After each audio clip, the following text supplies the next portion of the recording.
हिंदू धर्म में हिमालय की गोद में बसे केदारनाथ धाम को 12 ज्योतिर्लिंगों में से एक माना गया है।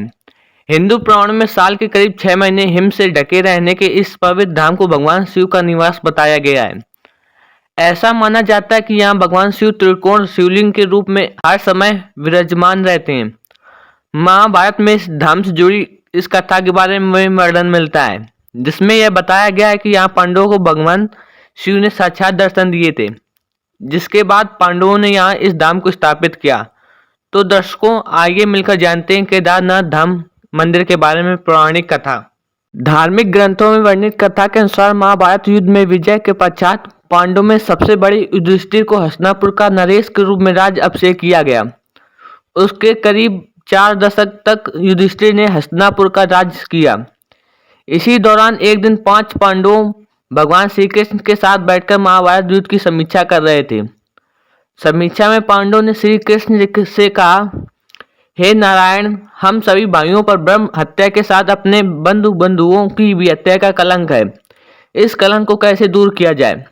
तब कृष्ण ने पांडवों से कहा कि यह सच है कि युद्ध में भले ही जीत तुम्हारी हुई है, लेकिन तुम लोग गुरु और अपने बांधवों को मारने के कारण पाप के भागी बन गए हो। इन पापों के कारण मुक्ति मिलना असंभव है, परंतु इन पापों से सिर्फ महादेव ही मुक्ति दिला सकते हैं। अतः महादेव की शरण में जाओ। उसके बाद श्री कृष्ण द्वारका लौट गए। उसके बाद पांडव अपने पापों से मुक्त के लिए चिंतित रहने लगे और मन ही मन सोचते रहे कि कब राजपाट को त्याग कर शिव जी के शरण में जाएं। उसी बीच एक दिन पांडवों को पता चला वासुदेव ने अपना शरीर त्याग दिया है और वह अपने परधाम लौट गए हैं। यह सुनकर अब पांडवों को भी पृथ्वी पर रहना उचित नहीं लग रहा था। गुरु, पितामह और सखा सभी युद्ध भूमि से ही पीछे छूट गए थे। माता पिता और काका भी विदुर भी वन गमन कर चुके थे सदा के लिए। सहायक श्री कृष्ण भी नहीं रहे थे।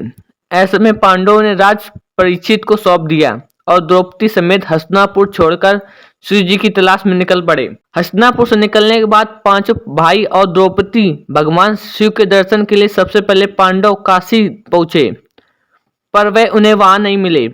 उसके बाद उन लोगों ने कई और जगहों पर भगवान शिव को खोजने का प्रयास किया, परंतु जहां कहीं भी ये लोग जाते शिव जी वहां से चले जाते।